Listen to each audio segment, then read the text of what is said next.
Yo, you know what it is, man. It's your guy DJ Foreign, the Foreign Exchange. I don't even know what episode this is, bro. But I got one of my guys in the building with me. Back up here, once again, in the iHeart Radio Studios is where we're recording this at. My guy Voss is in here, man. What's up, Voss? It's Vaz, baby. What's up, my boy? It's Voss, baby. He even got his own sample. What's up? All right, so I always say the name as Vasjan, but that's not how you say it. It's Vasjan, but I just Vasjan? Yeah, How many people butcher your name, bro? Everybody, to be honest. But I just say Vaz because everybody It's calls easy. me Vaz now. So VAS and it's a rap. VAS. That's Type it. it on Instagram, it should show up. The first name. ones. That's how lit you are out here. You got the algorithms like that, man. Like I said, man, DJ Foreign, the Foreign Exchange. I got our guy Vasjan in the building, man.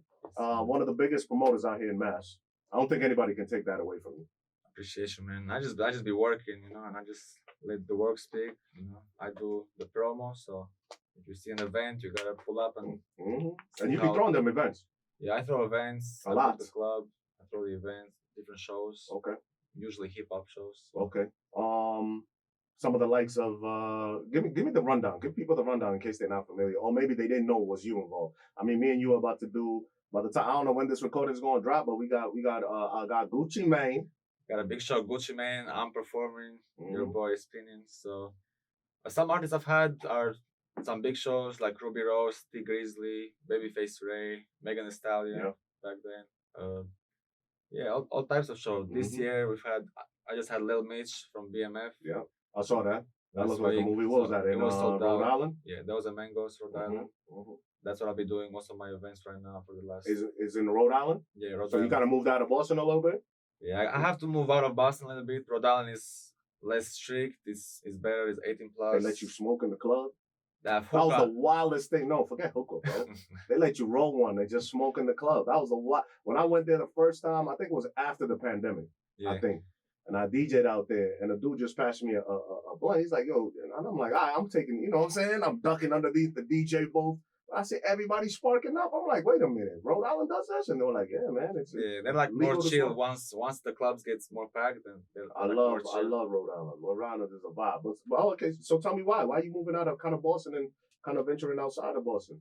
Well, mostly, like I said, it's 18 plus, so it's easier for me to just get the people. And again, my crowd is mostly from Boston, so they all come to Rhode Island.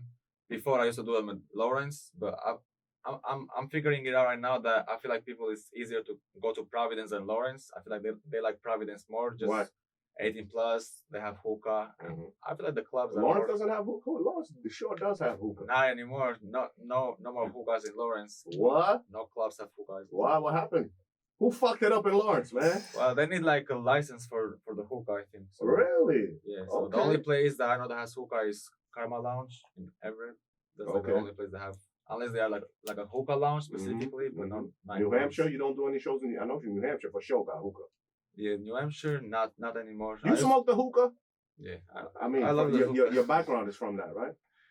Not really. I'm Albanian. So. Oh, Albanian. Yeah. Okay. But you were born in Greece? Yeah, I was born in Greece. Okay. Moved to Albania, then moved here 5 years ago.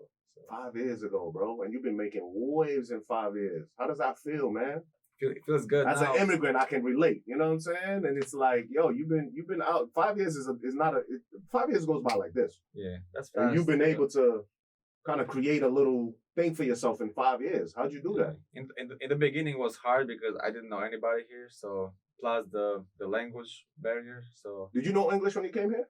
I know a little bit because I used to take classes in high school. So when you say high school, you mean back home? Yeah, back home. Yeah, high school back home. And then I came here. I continued. I started college here, so that helped me a little bit.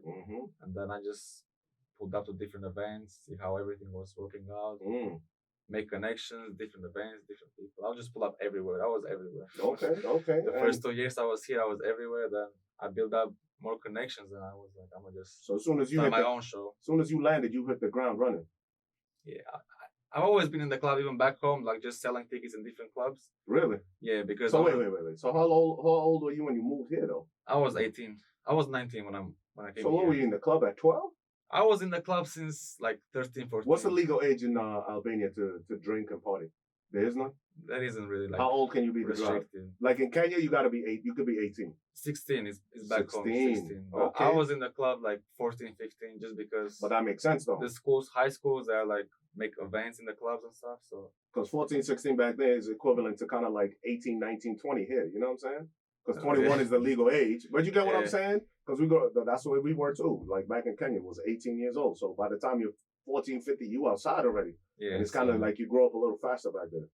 Yeah. So when I came here, there was a lot of clubs. The age 21 plus, I was only 19. So that was, I didn't know that part. But okay, when you came to the States, you mean? Yeah, because I was 19 when I came here. So a lot of clubs was 21 plus. So it was kind of. So you were born into this. What gave you that motivation even back then to be promoting and selling tickets and doing show? Like what gave you that kind of to be like, yo, this is what I want to do, or this is like what gravitated you to this at 14 years old? Is Albania like a party town or a party country?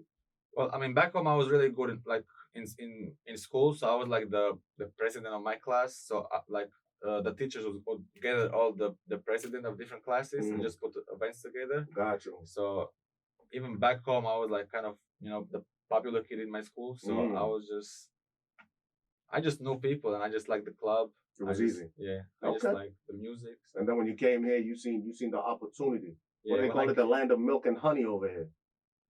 When I came here, it was hard, but like I said, what was hard about it? Just didn't know anybody. The only people I have here was my cousins. So, but they have nothing to do with clubs and stuff. So.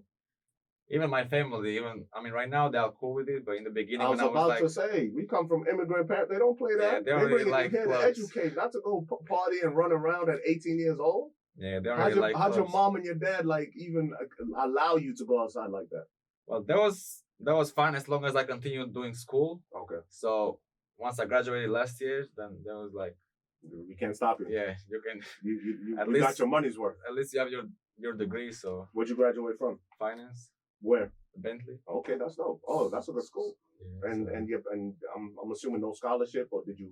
I had a full scholarship. You had a full. How'd you get a full scholarship from? Well, I was in a community college when I just got here. Okay. In Haverhill, Northern Essex. Okay. So my GPA was 3.98. So. Look at you, cuz. When I transferred to Bentley, then they saw so they gave me a full. How your parents doing? How's your family? Like, how big is your family when you came here? Because the whole family came, right? Yeah, it's just my mom, my dad, my sister. Okay. So they're proud of you. They see the work that you're doing. Yeah, everybody's good now. Everybody's proud of me. How's people back home now? Like, some of the people you went to school with, some of the family back there, they looking at you like, damn, this boy's big time. Yeah, back home is cool. I just went there this year. I saw. So everybody, like, I just had a good time. You was out there for a while too. Yeah, I was there for like 2 weeks. Were you the man when you touched down? Yeah. I know how it is, bruh. You go. I'm not that big, but I was the man in my city. For some reason, when they think you come to America and all of a sudden you like, you know what I'm saying? Oh, yeah, everybody was a millionaire. Everybody was expecting gifts, and spending money everywhere. So. They telling you to bring such and such home that they can't find. I know how that struggle is, bro. Every time I go back home, I'm like, I'm not. It's not really that nice over here. Like, it's the Matrix. Sometimes I wish I was back home. Right. But then again, you get a lot of opportunity here that you couldn't get back there, like working. And like for you, man, in 5 years? Yeah, I mean, here is school and work. If you work hard in America, you'll make it. Yeah. If you just sit back and relax, you'll probably make it too, because they'll feed you and give you fucking food stamps and all kinds of shit. We don't got none of that back home. You know what I'm saying? Yeah. But if you come in here and really get on your grind, you can really do it. And you're a true example of that, man. Appreciate it, bro. You just gotta, just stay focused, keep working. Okay. Let nobody stop you. There you go. Now, who did you start connecting with when you first got here to start, building your brand and, were you always Vas from Jump? Did you have a different name? Did you then decide to change it to Vasjan? Like, what was the move? I've always had the same name. When I came here, I had like a little bit of followers, so I did a couple of podcasts. I saw around. I remember back then I used to go on like post hashtags because I didn't know, like I said, nobody here, so I would just see like different local artists posting their music, different podcasts, and I would just hit up everybody. But a lot of people didn't give me a chance because even me writing the text to them was like, oh, maybe they didn't understand me, or I don't know. Why was it in broken English? Yeah, I mean, it's still you were still learning. Still a lot of words that I don't even know. That's real. That's real. Yeah, so, but you started reaching out to people and started kind of building that way, networking. Yeah, and then I was just after I pulled up to certain events, I would just introduce myself to different promoters, and I would just sell tickets for them, and yeah, I made some type of money out of that, but I was mostly doing that just to grow, just to have network. Yeah, to network. Network to get work, man. That's how you got to do it. Yeah, and then I started working with other promoters that was doing shows at that time. So I was just doing like finding opener local acts, selling tickets, selling VIPs. Was there anybody that mentored you, or anybody that you looked up to or followed they blueprint to kind of learn the game and kind of figure, oh, so this is how you do it. You got to do it this way. Because, when you first come into the game green, people take advantage of you. You know what I'm saying? Yeah, I mean, it wasn't somebody in particular, but I just, like I said, like just working with different promoters, I just see how there was, because I didn't know how everything was working here. So how they were selling the VIPs, or how they was selling tickets, like even whatever, sharing flyers too. Yeah, like the opening acts was completely different for me, because back home there is no opening acts. So even big or nobody knows. Okay, so no showcases. The main guy. That's it. The main guy. That's it. So here that was different. So like I said, I was going past the hashtags, just following everybody, seeing them at the show, then DMing them the next day. And you were always into shows, not clubs. Like, you're not a club promoter, right? You're a show promoter. Well, the events I throw are in the club, so that's why I say I'm mostly a club promoter. Okay. Because I don't really use concert venues. I mostly do like the events at the clubs, so I'll say I'm a club promoter. Okay.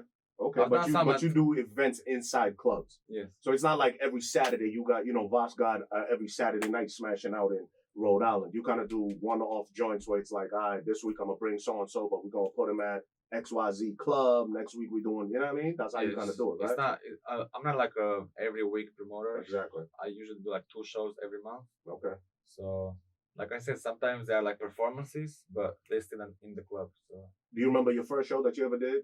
Maybe not on your own, but the one that you said, because you said you were working under some other people. Yeah, so it was their name, but you were a sub promoter. Do you remember when you were the main promoter, your first show? What show was that? As far as working for other people, was Young May that I was selling tickets for them. What was that? The one in Lawrence? Yeah, that was the first time she came. Yeah, that was my people that threw that. That was a movie. I remember that night. Oh my god! And that's when Ooh was like top of the charts. She was on fire. Lawrence was Central, right? Yeah, Central. Crazy. That show was amazing. Go ahead. Yeah, so that was the first event I was, selling tickets and finding opening acts. But my first own show was probably around Suno. Okay. And that was during COVID, like 2020. That was your first show? Yeah, that was my first show. And that was in New Hampshire. Because everything was closed here. Everything was closed. That was risky. You didn't think that was a risky move? Kind of doing something cold? Because COVID, when they shut things down, you couldn't, there was limitations. Damn near couldn't be on the highway. Nothing like that. Well, the first show, like I said, that was my first show. And once I saw that was like really doing good, because every club was closed and people wanted to actually go out. Of course. New Hampshire was the only place. Jewel's nightclub specifically. Manchester, New Hampshire. Was like one of the only clubs that was open. So once I saw that my first show did all that, and it was sold out event. Yeah, it was sold out. Yeah, it was sold out, and even though we had like restrictions about the masks and stuff like that, but then I was like, oh, I'm gonna just use this club to just continue the events during that year, and that's what I did. Okay, so you knocked out Ron Suna in New Hampshire. What was the next show after that? Jay Guapo, Asian Doll. That's all in New Hampshire? All in New Hampshire. All that Jewel? All that Jewel. Okay. Back to back. So you figured it out. Yeah, I was like, this is the only club. People are gonna come here, so I'm gonna just nothing more. It's almost a layup. Yeah, as long as it's, because the venue was a little strict, because like I said, during COVID, there was like one of the only clubs open, so they had a lot of stuff thrown at them. So as long as it was safe, it was a lot of like going back and forth with the venue owners. As far as what? Like what was going on? Like the masks, the line, people had to stand like feet away. They were trying to abide by the rules. Yeah. So I understand, but it was just a lot of work. Okay. I was like, but you made it happen. Happy. I'm happy that all those shows sold out. Yeah. I mean, when you got nowhere else to go, everybody from Mass was coming to New Hampshire. Do you feel that was the time that your name started building up, or do you feel you already had a name before that? Yeah, definitely that year was definitely helped me a lot, because like Because you're in a vacuum. If you really think about it, you're in a vacuum. You're the only person doing it. I'm sure there's probably other promoters that try to go out there. But yeah, if you're in New Hampshire, Manchester is not that far off the border, and it's a big club. I mean, what's the capacity over there? Like 500. Yeah, like it's a decent sized club. Yeah. And if you're the only one that's doing big shows, you kind of, especially at a time when nobody else is doing anything. Yeah, that's why I said that year. Yeah, that year it really helped me because, like I said, like I was having flyers, having artists from the city that was gonna perform. So my flyers was only like everywhere. So now I was the only one that was doing those events. So it's vast. That really helped me. So it's vast, baby. Inside the Foreign Exchange, you got DJ Foreign. I'm here.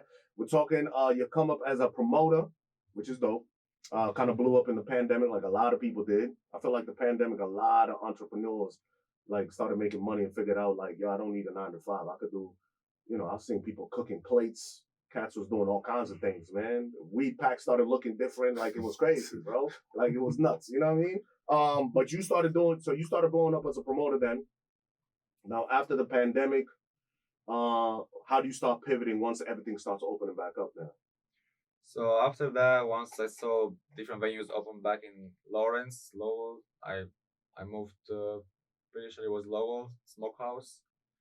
I did a couple events there, like Ruby Rose, Folio, a couple other artists. Mm-hmm. Then I was just after the pandemic, I was just mostly Lawrence, Lowell. Gotcha. What were you at in Lowell? Lowell, I had Ruby Rose. Okay. At Smokehouse. Okay. At Folio. Yeah. Think Grizzly was in Lawrence. He got moved. Mm-hmm. So you were doing big shows. Face Ray, yeah. How do you connect with these artists? So I mean, with some that I've worked before, I just reach out to their managers. Like I have their numbers or a booking agency or something like that. Yeah. If I never worked with them before, I just reach out to their email and see the dates, the offers. What's the biggest misconception about a promoter? Because they see you, the social looks crazy, right? When you do the show and it's sold out and you do the little recap, it looks like, wow, Voss is a millionaire. Well, the biggest misconception is that promoters, they just go in the club, don't do nothing. They just get some money, don't put no work. But it's like, I'm talking for myself. Mm-hmm. When I don't have a weekly event, it's so hard to build to that coming show. It's so hard to you have to promote the whole month for that show to be successful. So talk to me. Let's just kind of pretend that we're about to put a show together. So you wake up and you decide, I got to do a show next month. I got to do 2 because you're kind of stuck on doing 2 shows a month, right? Yeah. That's kind of how you want to kind of run your thing to keep relevancy. Yeah. So if you wake up and you say, okay, October's coming, I got to do a show. What's your mind start thinking? Kind of run us through what Voss goes through to put this whole thing together and execute it. So the first thing I'm thinking is the dates that I'm gonna do the show and the artist. Free gems, by the way. Well, he's not charging for this. Yeah. Because a lot of people will say that I do charge for different things, but now this is all free. This is free. You don't have to pay for nothing. Here you go. Here's the gems. I just get the dates with the venue. I just look with the venue. So you lock in the venue first? Yeah, I look in the venue first, specific date. Then I look maybe 3 different artists. I reach out to them, see if they'll do I send them an offer. Right off the bat? Yeah, I send them an offer. I say, this is the venue, on these dates.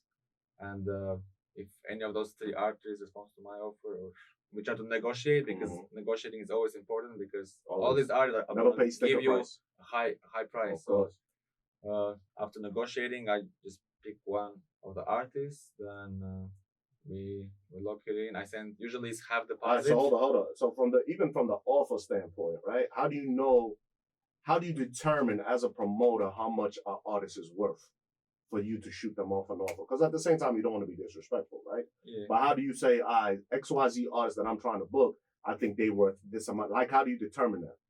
That's actually a good question, because in the beginning, I had to ask people around, they was doing shows, so because I didn't know really the numbers that was back then. But right now, after I've done a couple of shows, then you can kind of give them maybe a price in between. And do you gauge your offer based on what your market is? Because again, give me an artist. Give me any artist. Yeah, like you said, for the market, let's say Babyface Ray, or let's say Lil Baby. Lil Baby, right? Lil Baby's gonna be massive in the South. Yeah, you do a show in Atlanta, even for an after party, even for an after party, if it's back there, he'd be like 70,000, 80,000. But here, I mean, Babyface is kind of like, he's global, so it's not a good example to use. But maybe in Boston, he's not as hot. So how do you then go to say, let me make this dude an offer, knowing your market and all of these things? Well, a lot of the artist managers, they still believe that the market is the same here as this Miami. This is why I'm asking this question. Atlanta. So a lot of times, if it's like a big artist, it doesn't really get to the negotiating part because they don't really understand. So that's why I said Lil Baby's kind of like a bad example. So if it's like upcoming artists, okay, Ron Suno, no disrespect to Ron Suno, but Ron Suno is probably massive in the East Coast. Yeah, you take him to Atlanta and stuff, because they're not really into drill, they're more into trap. You know what I'm saying? Yeah, so if the artist doesn't have a lot of booking back there, then he might just negotiate with like a little bit of less, because if there are not that many offers, they might just take. I'm not saying that they need the money, but they gotta make that back. So artists need the money, and that's especially how they make their money, bro. They on the road. That's the way an artist makes most. Don't let them lie to you and think that streaming is how they make their millions. Nah, they got to be on the road. That's why you still see the Nas's, the 50 Cents. All these guys are still touring because that's where they make a chunk of their money. You know what I'm saying? So the artist accepts the offer. Y'all negotiate. Y'all do go back and forth. Bam, bam, bam, bam. Artist locks in the offer. Contract. What's the next step? I send the contract. We lock it in. Half deposit. When after he signs the contract, and then the other half when he comes to the venue. After that, I make the flyer. I approve it with their team, and then after that, it's just promo till the day of the event. Okay. I just promote like every day. I reach out to a lot of people. A lot of people be hosting my events, which is basically they get. How that process works is usually they get a free entry, but they gotta set the hosts. They gotta set some type of tickets. They gotta promote on their page. Gotcha. And that helps me as well sell the tickets. Now, do the hosts reach out to you, or you reach out to them? Even the opening nights, do they reach out to you, or you reach out to them? Right now, most of them reach out to me because I've built a bigger brand. You know, Vasjan's party is gonna be lit. In the beginning, like I was always reaching out to people. Always, like I would send so many DMs. Like I would send so many DMs every day that my DM would be like, you cannot send a DM right now. So really? I just had to wait till the next day. I've never seen that before. There's really a limit on how many DMs you can send? It's like, depends how fast you send them. Okay, got you. But wow. So you out here just going crazy. So yeah, if a lot of people, if they go back in our DMs, they'll definitely see a text from me. Everybody has some type of text. But again, that's the grind that you got to be on.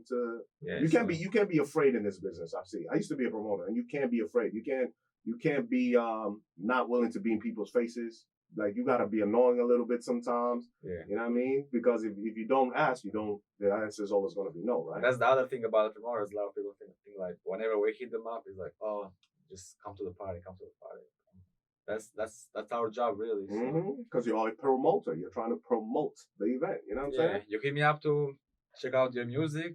I'm gonna hit you up to.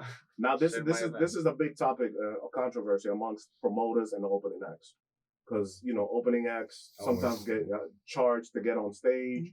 Some people feel that's not right, especially the artists. They feel like that's not right to be charged to be a opening act. You know what I mean? Again, I've been a promoter. I understand the business. I've been in this, but for you, try to explain it to the person who doesn't understand why they would hit up Voss and be like, "Yo, Voss, I see you bring in whoever it is. I want to be part of that show. I'm an artist who's coming up in the city from wherever I'm from. How do I get on the show?" You hit them with a number. Yo, you got to pay X amount of that. Oh, what do you do? Okay, so artists reach out to you, and then what happens? What do you do? Yeah, that's always a controversial topic. Right now, for opening acts, I'm doing either ticket sales, depending on the show, or I charge them a fee, depending on the show, how big the artist is. Okay. Like you said, a lot of artists wouldn't understand that, but at the same time, if you're not really popping in your city and you can't even bring 10 people to my show, then why would I put you on stage with all those people in the crowd when a lot of these people, they get annoyed when they see opening acts. That's the You're talking about the people that come out to see the artists, the fans. Yes. So a lot of people, they don't really want to see opening acts. They're just there to have fun in the club, just party and see the headliner. So why would I make the crowd upset and put you on stage if you're not really offering anything, So like I said, if you are actually popping, or if you at least can bring like 10, 15 people, then I'll give you a free slot. At least sell those tickets. So at least I'm helping you and you're helping me. You know? Exactly, because you got a bill to pay. Yeah. So the back end for the artist got to come. Lost got to come up with 60 bands real quick. You know what I'm saying? I gotta pay the artist. So yeah. You know, at the end of the day, it's just business. And when you break down the expenses that you, as a promoter, again, this is why I want to talk to you about this, because I don't think a lot of people understand what it takes to really throw a show. You know what I mean? You got to pay the venue. You just reach out to the venue. Venue's not giving it to you for free, right? Because they got staff that they got to pay. Yeah. So, unless you got it like that. I mean, I'm not. In the beginning, nobody will give you nothing for free. So you gotta pay venue. You gotta pay security. Yeah. Even the bar girls that you gotta bring. There's an expense there. Yeah, you gotta. And then there's an expense with the artist, and the artist expense doesn't come from the negotiating side of it, right? Because you do the negotiation for what their talent fee is, but you still gotta provide what? Flights, transportation, hotels. Yeah. There's still a lot of more other bills that you gotta pay for them to make sure that they're good, right? And mind you gotta pay at least half, like I said, of the artists up front, which means it's gonna come out of your pocket, really, and you don't even know how the show is gonna go. There you go. So you always take a risk, especially if it's like a big artist, and it's always a risk because you put that money from your pocket. You know? And you don't do flyers, right? Flyers? Yeah, you don't. So you gotta pay somebody now to go make the flyer. You gotta pay the flyer. You gotta pay the video recap after the show. Exactly. You gotta pay a photographer to be there. The host gotta throw them a little something, but you're saying the host is either they come in for free. That's how you kind of bat. It's almost like a batter, right? It's like I give you this, I'll put you in front of this crowd, you give me this in return. Yeah, but for the host, like I also provide them with a link. I also give them like the VIP packages we got. So if they sell tickets, or if they say get VIP, some money. they get some money. So there's an incentive there. Yeah. And then for the artist, it's either hey, sell tickets, get your bread, or if you can't sell tickets. Yeah, for the opening acts, if like I said, depending on the show, if it's the ticket sales, sell the tickets, you get the exposure, you know. Or if you can't bring that many people, then you gotta pay the fee. How do you vet your opening acts? How do I pick them? Yeah. Well, right now is a lot of people they hit me up, so I usually maybe like tell them to send me a song at least so I can check it out. But it's usually, like I said, just the ticket sales or... It's business. Yeah. I just keep it business because even if I don't like their music, somebody else might like it. So. Exactly. And we'll talk about that too in a minute when we transition from your promoter side into your music bag, because now you're trying to be a music mogul out here, you know what I mean? It wasn't enough that you came and did 4 years and became a promoter. Now you're trying to take the music space over too. Right, now I'm taking somebody else's... place. We'll talk about that in a minute. But all right, so you lock in your opening acts, you know what I'm saying? However y'all work that out. Now the show comes on. Again, still a lot of behind the scenes that you gotta do. You gotta get people to the you gotta get people to the venue. You gotta make sure that the venue opens on time. You gotta make sure your DJ's there and ready to set up. You gotta make sure all these things are happening, right? And you are competing with 10 other different events and 10 other different venues at the same night. So yeah, like promotion wise, I do a lot of, you know, blogs posts, like different blogs. Do you utilize Facebook ads, Instagram ads? That's another expense, you know? Yeah. The ads, the blogs. You feel that helps? Yeah, it does help. As far as exposure, yes. A lot of times nobody really buys tickets from the ads. Depending if it's a big artist, then because they are interested. But if it's somebody that they don't really know their name, then they see the flyer, it's good for exposure, or if they can share it. But got you. Okay. So now, once the show's done and over with, hopefully it's a success. Hopefully you made some money. Like, how much money can you make off of a show? I know you're doing 2 shows a month, but realistically, I know there's going to be some shows that you probably flop on. There's probably some shows that you break even on. There's some shows but in a realistic, like, for Vas as a promoter who's been doing this for 5+ years, right?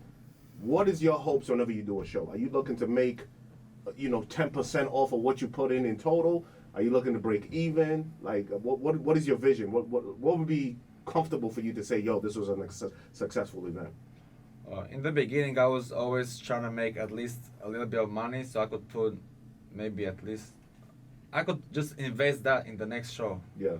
You know, and even right now it's the same thing, but right now it's a little different because I have more people coming to the shows. There you go. So right now it's better, but it's always the goal is always to make some type of money. But is your net worth online? Like, what's your net worth online? I'm not that big yet. Oh, okay, you're getting there though. You know what I mean? We got to speak that issue into existence. You feel me? We're gonna get there. Next year when I come back here, all right, it's gonna be. So you're comfortable in the promoting space. You're good. Yeah. You feel like you're doing everything that you need to. Is there any difficulties now? I noticed like have you noticed like artist fees are now like skyrocketing, especially after the pandemic? Yes, a lot of artists charge a lot, but I mean, I would say difficulties. What's the most challenging thing for you right now on the promoter side?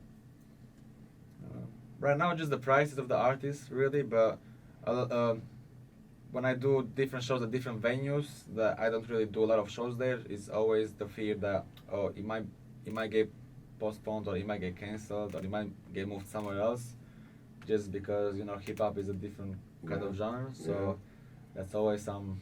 Yeah, there's always some fuckery happening. Yeah, they're always trying to stifle us in some way, somehow, right? Yeah, so that's always the fear there, and it has happened to me like 3 or 4 times. So wait, what? That I had to like move the show at the last minute, and I had to cancel it only like 1 time, but I had to move different shows like the last minute just because of the city. Like the city came in and did what? Kind of break that down a little bit. So depending on you ain't gotta say specifics if you don't want to, of specific venues, but just like these 4 shows that have gone postponed. What happened? Yeah, so usually the day of the event, the police have come to the venue. They've had to talk with the venue owner, saying that for safety reasons the show cannot happen, and the venue owner can go back and forth with them, but it's not really gonna have the venue because they want to keep the business going, So a lot of times they rather cancel the show than lose their license. And sometimes they're under pressure by the venue, right? Yeah, because now the venue's under pressure from the police. Yeah, you know what I'm saying? Yeah, and it's easier for them to just cancel one show than and stay cool with the city license, because otherwise, their venue might get shut down. They lose all the money. So they start some retaliation starts to happen. Yeah, so how do you adjust with that? Does that put a dent in your pockets? Like, okay, so if a venue reschedules on you because the police came or the city came and said, yo, we can't do this, did they give you a deposit back? Well, whatever money you put into it?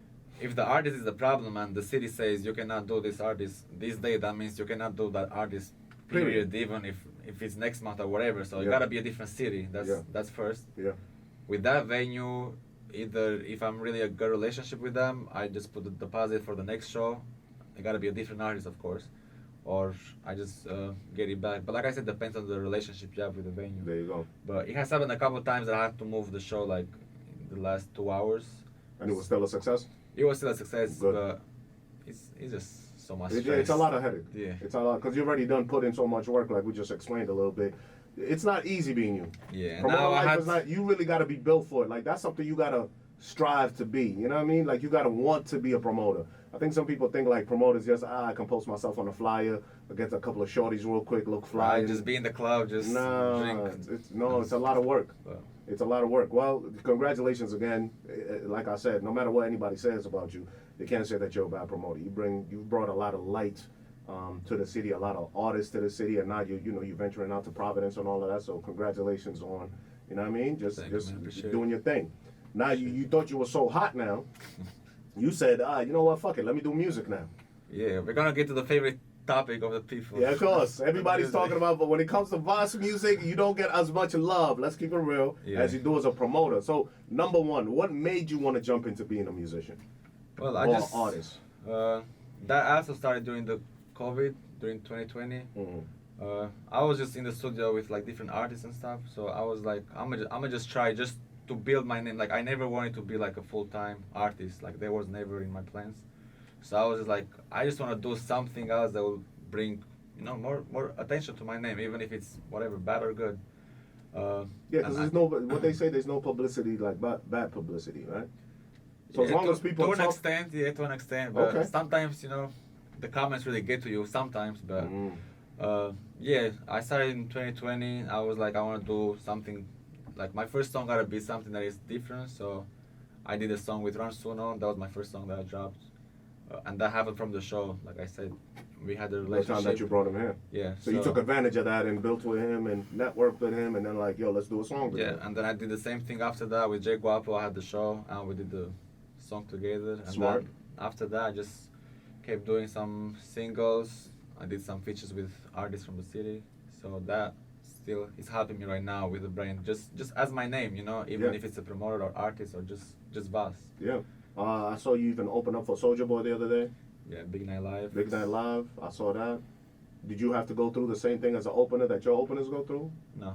Oh, they just threw you they just gave you the stage? I mean, it just like I said, you gotta pull up to those events, you gotta make those connections. So again, that's all for your networking. Yeah. Important. I've always said that networking is worth more than any dollar amount that you can put to it, because it will just the brand.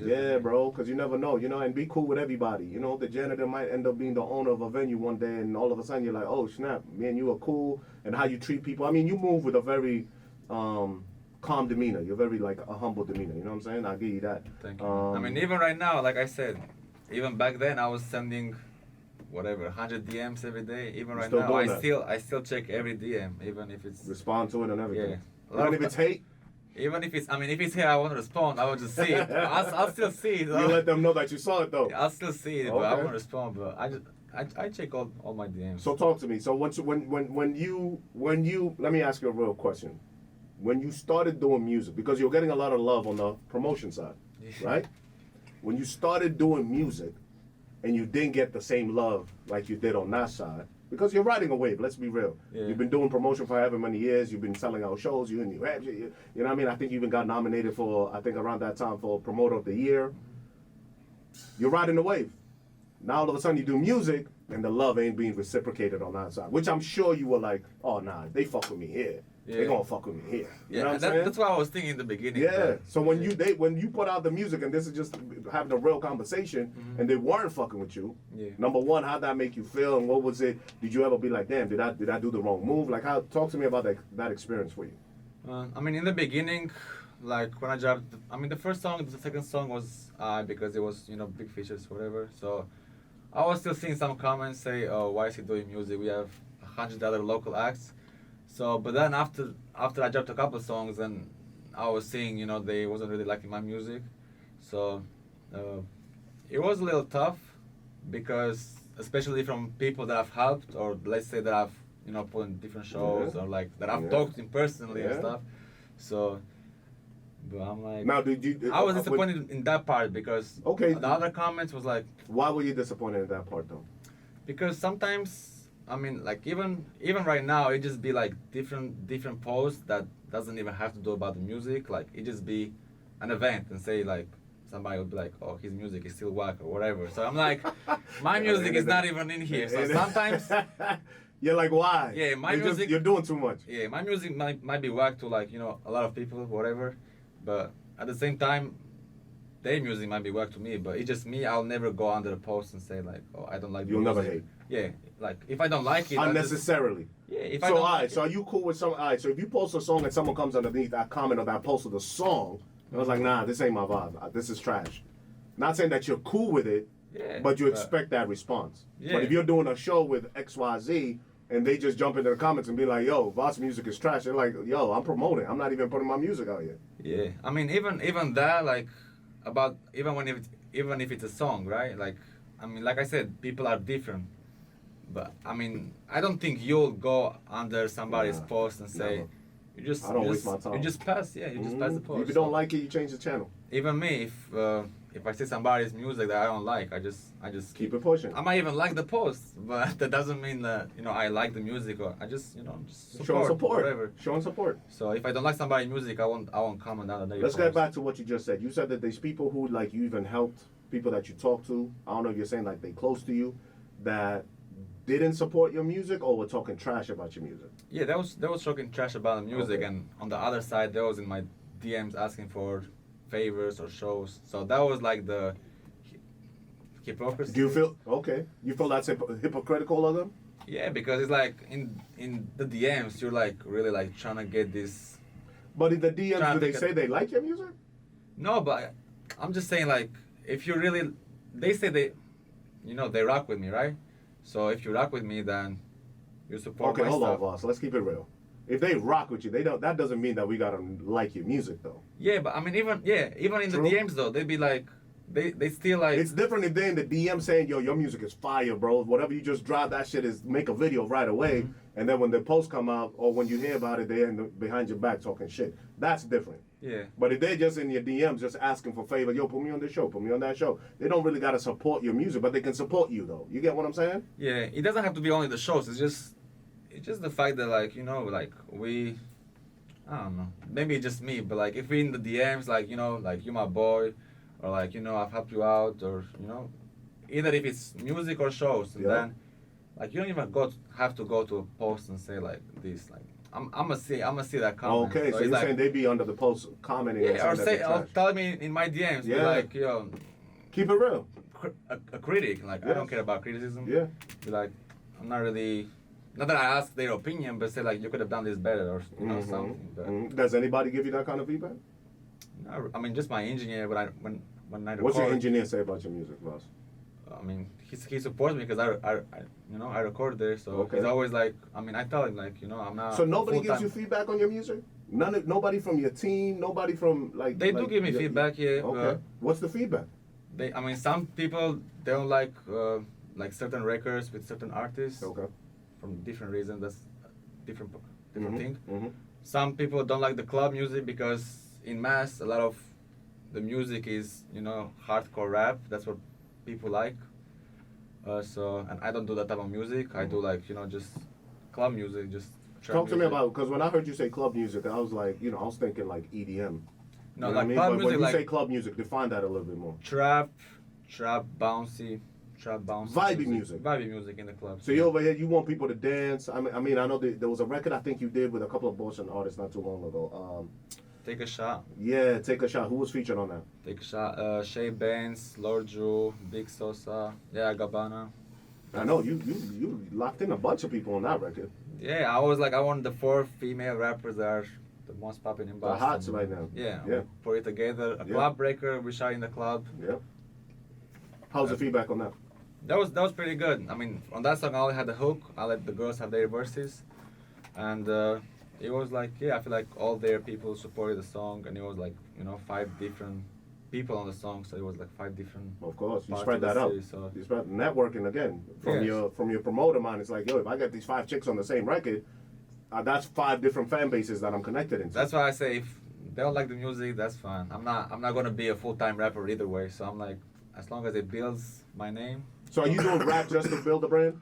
Yeah, that was That's always, it. that always Get the exposure. Like you don't want to become a multi-selling platinum recording artist. If it happens, it happens. If that happens, that'll be, you know, really. Like, do you want to go on tour? Is what I'm asking. Like, is this? You know, some people are doing music, boss, for real, and maybe this is where. And I don't know if you say, you know, they might feel like, damn, bro, like you just jumping in here just to, you know, do it for a hobby. I'm over here trying to, you know, be the next Millies, be the next Drake, be the next Bia, be the next this. You know what I'm saying?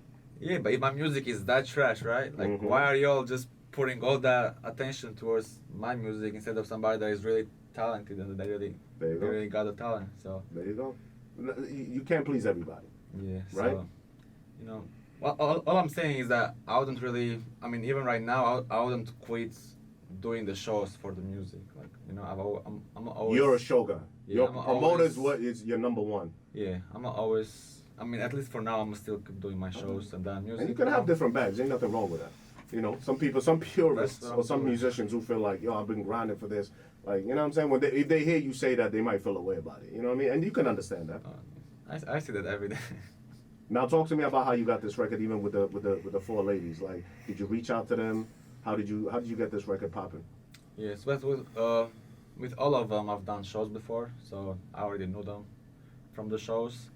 And then, I just wanted to put the song together. I reached out to them, and it was a little bit of a process to get the song together. Wow. Just all the ladies, everybody was busy. Mm-hmm. So, different schedules. Yeah, different schedules. Mm-hmm. Did you sit down and pick a record with them, or was the record that one, and you just said, "Yo, this is the record. I got the hook on it already. I want y'all to spit on this," and they just said, "I bet we'll do it." Yeah, we had 2 beats that we had in mind, and then everybody agreed on the Take a Shot beat, and then I've always in my mind I wanted to do the hook and have the ladies do their verses, so that's what I did. I did the hook, and then I was like, I want y'all to do your own verse, and then everybody agreed on it. So everybody sent me their verse, and then we just put it together. But then the schedule was a little bit hectic to shoot a music video, so I'm like, because I was trying to have different scenes for every lady, for each lady. Got you. But that wasn't working out, so I'm like, you know what? I'm a club promoter. It's a club song. Let me get all the ladies in one show. Everybody performing, everybody turning up, and that's it. That was the solution. All right. That was Sometimes you got to pivot. You know what I mean? But I do have some songs that are in the clubs. So I was trying to switch it up a little bit. You said you got some songs that what? That I've shot in the club. Okay. So I don't want every song to be shot in the. But you primarily are making vibey music. You're making music that people can get sturdy to in the club. Yeah. Pop bottles to in the club. Ladies can shake their ass to in the club. You know what I mean? Yeah. So I was like, I'm gonna just put all the ladies. So I put all the ladies. I think it was the Dream Doll show. I had Dream Doll and Mangoes, and I just put all the ladies on the lineup, and we shot the video that day. Okay. I like that. I performed too. Yeah. And you perform too? Yeah. Okay. How do people receive you as a performer? I mean, I don't really perform at my own shows, just because it's a lot of work that I have to run around during the show. So of course, I don't want to deal with performing that night. So yeah.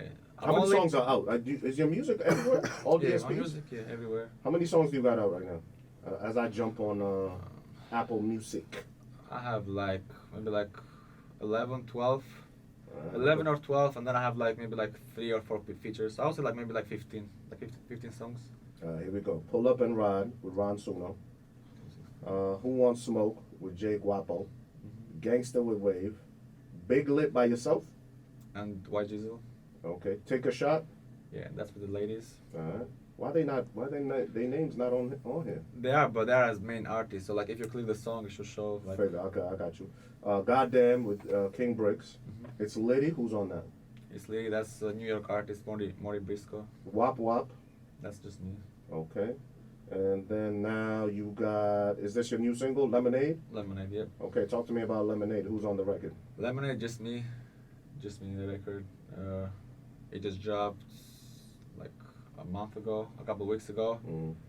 Number 1 on iTunes, 43 on the Billboard dance charts. Number 1 on iTunes where? When the really? first week it drops. Yeah. Okay, 43 on the Billboard charts? Yeah, on the digital dance charts. So okay. Shout out Symphonic Distribution, they helped me out. Okay. I have a deal with them. So okay. Who you got a deal with? What's the name again? Symphonic. Where are they from? They have different, but New York. They're New York based. Yeah. They're a distribution company. Yeah, distribution. Okay. Did you kind of pursue them? They pursued you. How'd that link up come? They contacted me 2-3 months ago, and I just thought it was a good deal with them. So okay. They're helping me out with playlisting and They're the ones who kind of get you on the billboards, on the iTunes, and all that stuff. You don't really do TuneCore or anything like that. I mean, before I used to do United Masters and DistroKid. Yeah. But right now it's just with them, share with them. Okay. But they have different. I like them because they actually help you out. It's not like they're just a distribution that you just go there. Give some gems to the artists who might be wanting to do like that. Why them over anybody else? So a lot of the distribution companies, they just for everybody. So you can just pay the fee and you just go on their website. You just upload the song. You put the cover art and everything, and they just approve your song after a certain time. So if you need some help, if something goes wrong with the release, you gotta email them, and then you gotta wait for them to hit you back. The difference is if a distribution company hits you up because they are interested to have you in their team, then they give you, let's say an agent or somebody that's really there for you if you have any type of question. So if I have a question now, I have somebody to talk to. It's not just the support team of DistroKid that they're gonna get back to me after whenever they feel like it. Yeah, checking all 2,000 emails. I feel you. But now I have somebody that I can contact to if my release is late, or if I need playlisting to submit playlisting, or if I need to do other stuff. So does it cost? Well, I mean, to hit up the person and to get a response doesn't cost. No, but exactly. if I wanna really push my record, then it does. Yeah, you gotta come out of pocket a little bit. Yeah. Okay, and the return is. Do they give you, how much of a cut do they take? You know what I'm saying? So it depends on the deal. With me, they take 20%. Okay, and that's it. So whatever 20% of whatever that song does, and you get the rest of that 80%, and you do whatever you do with it. Yes. All right, so you clearly don't give a damn what anybody thinks about your music. I'm gonna just keep doing it until I'm just tired of it. Okay. And you're happy. Well, unless I blow Do you up, like your then music? I like my music. That's why I make it. If I didn't like it, I wouldn't. But you get no feedback. You see, that's concerning to me though, because you get no feedback. So how do you know that what you're doing is lit? And how do you? There's always gonna be haters, bro. It doesn't matter where you're from, what you do. There will always be someone who hates on you. So this social media shit where people in the comments talking smack, that's a given. People just are always gonna do that. But who's in your corner to give you like legit criticism and be like, all right, Vox, maybe we need to switch it up and do it this way. Maybe you need to do it this way. Maybe you need to do that. Your engineer, he might be a little biased because you feeding him bread. You feel me? Yeah, I mean, I do have, a couple of people that, are like my team, let's say. So they always give me their opinion, but I mean. But at the end of the day, you kind of. Yeah, I mean, I don't think nobody of my team would ever tell me like, yo, just, stop doing music. Like, I feel like I wouldn't tell my team to stop doing what they want to do. Facts. So. Facts. They always will support me no matter what, but they do give me their critique or like on certain like whatever, like different beats or like how I deliver like a verse or like the hook, But yeah, just. But and is back home? Are they supporting you and your music? Yeah, back home. I mean, right now I'm here mostly, so I course. don't really have the same connection with the people that I used to have. I still talk with my best friends and stuff, but I do know a couple of DJs there, but. Over there is like a different. It's a different vibe. Yeah, it's a lot of different. Like most of the time it's just Albanian music, and I haven't really made any Albanian songs. Pardon me for being ignorant. What's the language? Albanian. Albanian, yeah. You ever thought of doing an Albanian rap song? Or party song?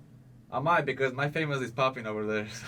So I might do a collab with him and take over Albania. There you go. That's what I'm saying. Yeah, my cousin is really popping over there. So. What do you think? Why do you? Not even what do you think? Why do you think they don't like your music? Why do you think they hate on you as an artist? What do you think it is? Like because you see the comments.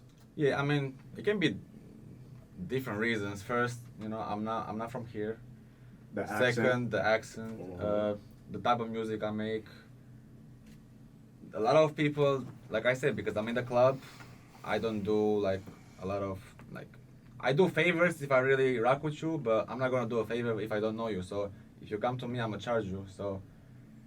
Charge you for what? What are you talking about? Like even if it's to promote artists, like even promote artists, whatever it is. So they just like an artist to come do a feature. Is that what you're trying to say? Artists to do a to show. Open up. Okay, yeah, okay. So I got you. They're like, Vaz is charging me for opening slot. I don't like his music. I'm a talk trash. At the end of the day, I'm gonna still charge him the next time either way. So it's not like if he acts, let's say, fake, I'm gonna give him a free show. No, like I'm gonna still charge him. So a lot of people, they'd be like, oh, this guy is trying to get money out of us, so I don't really care about his music. He's trying to take my spot, So, but yeah, it's the accent. I'm not from here, so I'm not expecting, Listen, I'm an immigrant too, so you know what I'm saying. Well, you South American to me. Yeah, I've lived here. You've been here how many years? I've lived here. Oh my God, I've lived here maybe almost 25 years, maybe something like that. But yeah, but still, they still know. You know what I'm saying? Sometimes I'll be on the radio and they hear the accent. You know what I mean? So I always understand how, as someone who's not born in this country, they look at you different. It doesn't matter your skin tone. You could be Spanish, black, white. It doesn't matter. You got a heavy accent. So, they probably like, what the fuck is he saying? Like, you know what I mean? And they feel like, I don't know, they probably look at you as a culture vulture, for real. Yeah, I've heard that comment a lot of times. But there's a lot of, like, if you come outside, you see, that's the only thing about America. A lot of fans in America are ignorant to the fact that hip-hop is massive all over the world. And again, you're not supposed to like everybody. You know what I mean? There's millions of artists who you've never heard of about in your life. In Africa, there's a big, where I'm from, Kenya, there's a big hip-hop scene. Calligraph Jones and a bunch of them. You know what I mean? You go to Nigeria, you got Ugandan artists, you got South African rappers, R.I.P. AKA. You got just, it's everywhere. I mean, isn't like you said, like even isn't not a lot of white rappers, like even in the city, So true. Even, I mean, I'm not gonna lie, but even the events I do, like let's say like 90% of the people that come at my shows, they're black. They like I really have their support. So, yeah, I feel like that's the type of music and the type so of shows address the culture I do. vulture thing. Then address that. How do you feel when people say that you're a culture vulture, or that you're a white guy trying to be in the space of black music, or trying to, Well, I mean, where I come from, like back home, to be real, like there is no black people back home, right? Yeah. And I've never heard of any black people from back. and they still do like hip hop music, Yeah. so that's what I was Yes. raised to. So for me, that was hip hop. I mean back there, like of course, big artists like here, like let's say 50 Cent, Chris Brown, they are known over there too. So we listen to that music over there too. But I mean, when I came here, I just don't understand that the culture vulture scene because I'm just doing. You're just doing you. I'm just doing let's say club promoter is my job and I just have a job like everybody else. And like I said, you said it before, people are feeling like you're taking their spot, so they're always going to feel away like, where's this guy now all of a sudden? People don't like seeing people win. That's really at the end of the day. Like I said, if you don't like my music, just change the channel, bro. Just go to somebody that is, really spitting bars and have the talent. I don't even know it's about spitting bars though. I think it's just the taste. You know what I mean? If it's not your cup of tea, because there's other artists who don't sound like they're not really putting like, you know what I mean? I don't think it's a you're not spitting bars thing. I don't think that's what it is. Because some of the records that are top playing on the radio right now, Ski, no disrespect. I'm just saying, what's that song about? You know what I'm saying? Turning up in the club. That's it. You know what I mean? So I don't think that's what it is. I just think that, hey, if it's not for you, if it's not your taste palette, don't listen to it. Just move on to the next. There's millions of artists on iTunes, Apple, whatever it is, that are doing their thing. You clearly don't care because you're just gonna keep doing what you're doing. Are you making money off of these songs? Yeah, I mean, as far as the music, like I said, because I do put a lot of money towards the promotion. Yeah. So whatever is the return worth it? Yeah. So whatever I make from the music, like I still try to put back to it, basically. But is it worth it though? Yes. Like, are you seeing like, yes, what I'm putting in, it's productive coming back. So is that why you continue to do it? It's worth it because, like I said, if club promoter is my main thing, that's my job, right? So I get money from that to live. Music. If I'm putting this money towards the music and I get that back and I still put it again and back and forth, so it's like that just basically money towards my name again, so okay. Where can they find your music? Everywhere, you said? Everywhere. Just VASJAN, just gotta search it and it comes up? Yeah. Alright, go listen to it, and if you don't like it, you don't like it, you know what I'm saying? If you don't like it, just still at least stream it so I can make some money of it and just still have it on your there you go. For your page or on your feed the next day. There you go. Vasjan, pardon me, is in the building. It's a foreign exchange. Let's talk about some other accomplishments and other things that I've seen go on with you. I seen something about billboards the other day. Billboard, yeah. Yeah, talk to me about these other accomplishments you got going on, aside from music and promotion. So Billboard, I just dropped a song a couple of weeks ago, Lemonade. Like I said, Symphonic really helped me out. It's 43 on the digital charts right now, on the dance charts. And yeah, that was an accomplishment this year. Was that Grammys? What did I see? Yeah, I just became a member of the Grammys. Okay.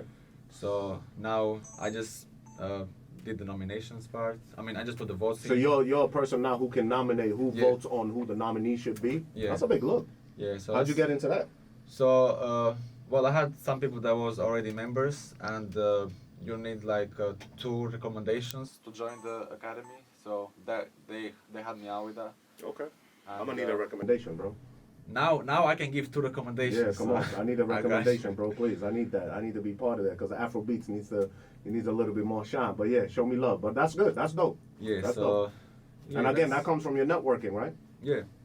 So shout out, to Sketch. He helped me out. He's from LA. He's an artist out there. Okay. What else we got this year? Just got nominated for Promoter of the Year, the Boston Music Awards. Did you? Yeah. Oh, my bad. Congratulations. I know you. You ain't vote for me? I haven't even voted yet. Oh, yeah. You know what I mean? I got nominated myself. I was just letting it sink in for a little bit. You know what I mean? But I didn't realize that. Congratulations. My bad. Yeah, thank you. Congratulations. Yeah. I just hit #1 with Lemonade on the iTunes charts. The first week it dropped. And yeah, just more shows. What can people expect from me? Anything else you want to plug? Right now, just like you said, we got a big show Friday. I'm performing for Gucci Mane. Depending on when this drops, it's October 6th. So this drops after October 6th. But yes, Gucci Mane at the Roadrunner. That's gonna be a big look. You're opening up. Yeah, shout out AJ. He put me in the show to perform. Hey, shout out to you too. You kind of threw me the layup to be part of the set. So I appreciate that. Yeah, so we're just working. I don't do a lot of performances. So if I do a performance, it's like usually like the big shows because I feel like that's That's helped your me bet. with the exposure. And then after that, I'm gonna have a Halloween show. It should probably be announced by the time this interview comes. Okay. Where we hope? Do you know where you're gonna keep it? Where you're looking to keep it? Is it gonna be in Lawrence? Is it? It's gonna be in Rhode Island. Rhode again. Island. All right, so you Mangoes. primarily- That's the wave. That's the wave right now. Okay. Mangoes, the most popping club in Providence. I mean, whenever he's an artist, just know it's Mangoes. Okay. That's what I bring every artist. Shout out to Culture though. Culture shows me, you know what I mean? Culture over there, Pete, downtown, right next to Culture. My people's over there show me love. They book me over there, but I need a booking over there at Mango's then, man, so I can come rock that spot, bro. You never been to Mangoes? I don't think so. We gotta Let's get make you that happen. Mangoes. Let's Yeah, make that happen. we You gonna know, make you that know my happen. body, man. You know how I work. But that's dope. All right, so a show coming in for October. Anything else before the year's out?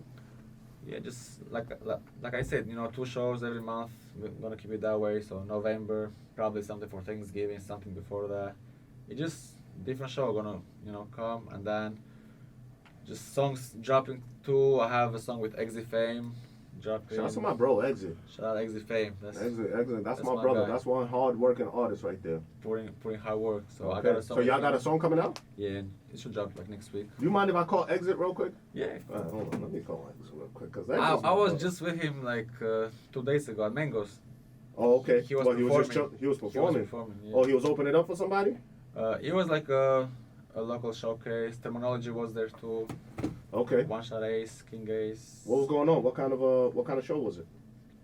It was at Mango's, Talk of the Town. Shit was lit. It wasn't lit. Yeah. Okay. It was packed. Yeah. It That was good. your show. No, my show was Lil Mitch the day before. Then the next show was I know Talk of the Mitchell Town. looked like a movie, bro. Yeah, Mitch was sold out. Okay. Anybody else you want to shout out, by the way? Anybody that you work with on a regular? I know you work with what's the DJ name again? DJ Jukes. Yeah, Jukes. That's Hold my on. partner. Yo, Exit. Yo, Exit. Hello? What up? Oh, I thought I was on talking to the Bluetooth, but I don't hear nothing back. Nah, listen, you're live on the Foreign Exchange podcast. What's poppin'?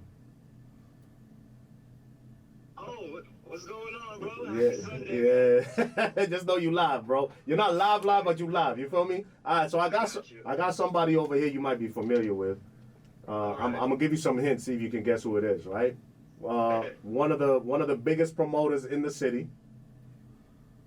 Voss, It's Voss, baby. That's my guy. Baby. All right, say what's up to Voss real quick. Voss, when we dropping, man? What's You see, going I on? told you. This is why we're calling you, bro. Because as I'm about to wrap up this interview with my boy, he says, "Yeah, me and Exit got a record coming." I was like, "Yo, Exit, my guy, very solid dude, very hard working." And so I wanted to call you real quick, and talk about this song real quick. What's the name of the song? What y'all got coming for us, bro? Man, this record has been. I want to say this record's over a year in maybe going. Well, we're going in 2024, so this record is over a year in the process, and the way that it came about was Voss is known for the smashes in the club, getting on the charts, and what he's doing, and obviously my sound is different. And I think that was the challenge putting it together, but the idea was for Voss to go in a different direction, but also for me to cross over. So it was like one hand. So it was beneficial for both of y'all. Yes. And it came out the perfect blend. Yeah, I'm like trying to remember the hook, and I'm following the GPS, but No. It's cool. Who reached out to who? Did Voss reach out to you for the feature, or you was like, "Yo, Voss, we need to work"? I think it was just a mutual thing. I think at the time, as a matter of fact, look how God works. It comes full circle. Matter of fact, this record came around the time when me and you did our first interview. Okay. And your cameraman, the cameraman you had at that time, who was Max. working with you at that time, Was it Max? working Yeah, it with was. Voss. Yeah. Max Shout out to Legee. Max. Okay, Max Legee. Shout out to Okay. Max. And that's how it happened. Oh, And- so Max linked y'all up. Yes, That's that's dope. how it happened originally. But I was seeing who Voss was and the things that he was doing, and seeing the city that the adversity that he was getting, the hate, and I didn't understand. We're gonna where it talk was about that in a coming minute. Matter of fact, let's talk about it now. So you saw the hate that he's getting, right? Me and Voss were just talking. Voss basically says he doesn't give a fuck what anybody says about his music. He's just. Everybody brings up the hate. The first thing when they see me in person, That's like everybody hating on you, bro. Yeah. Oh, so talk to me as an artist of your caliber, right? Voss is a party guy. He's self-claimed. He makes party music in the club. You just said he's got some smashes. He knows his business, though. He's smashing on records. As an artist, be real with me now. As an artist, what do you think of Voss? As an artist. As an artist, what I think of Voss is original.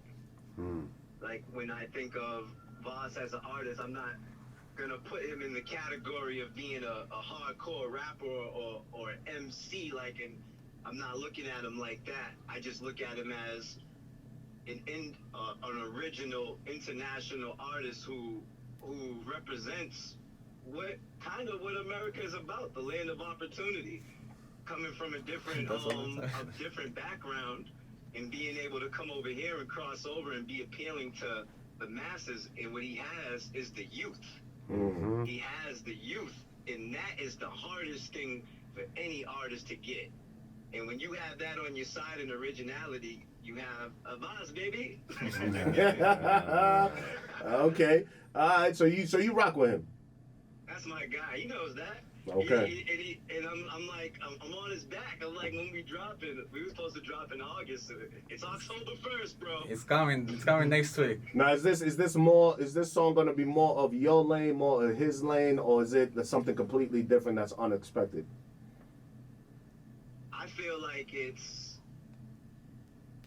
got friends for reason and some friends for seasons. But now I'm remembering it. I feel like it's us. It's me. Both of y'all in your and element. it's him. And this is something that you can cruise in the whip to. You can. There's a little knowledge in it, but at the same time, it's a vibe. Okay. It's a vibe. It's a vibe like Voss would say, party music. Oh yeah, this definitely can go in the club. This is definitely that, while you're talking, probably, while you're talking at the bar, or you're just relaxing, a real lit song just came on and it's time to just wind it down a little bit, but at the same time keep that atmosphere lit. This is definitely that song right there. All right, Exit. I appreciate you, Voss. You want to say anything to your boy? Appreciate you, my guy. I mean, he already knows that's my guy. So. Can I get a date, bro? Can I get a date? Right now. Give us a date. When's it dropping? The date, I mean, it's gonna be a Thursday night because that's when the drops are. So okay, what Thursday though? Next Thursday night, not this Thursday, but next. Give us a Thursday. date, bro. I'm holding you to that, Voss. Because Voss, if you're saying next Thursday, as we record this is I'm just waiting for the 12th.